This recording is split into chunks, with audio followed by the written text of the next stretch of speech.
What is one thing which AI can't copy from humans? But Jensen Huang, the NVIDIA CEO, believed that's a wrong question. He added, This is probably the single most vital question for now. His response was a game changer. He didn't just answer it, but he reframed the entire debate.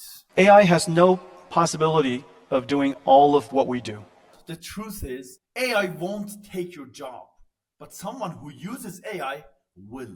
AI is not a replacement for humans. However, depending on the jobs that we do, sometimes it could do 20% of our jobs 1,000 times better. It's an incredible, powerful tool that can automate 20%, 40%, or even 50% of your works. It can handle the repetitive tasks 1,000 times better and faster than any person. So instead of fearing AI, you should be learning how to use it and make AI your personal assistant and let it handle the part of your job that are tedious so you can focus on creative, strategic, and human parts that AI can't touch. So subscribe to my channel to learn how to use AI to grow your small business.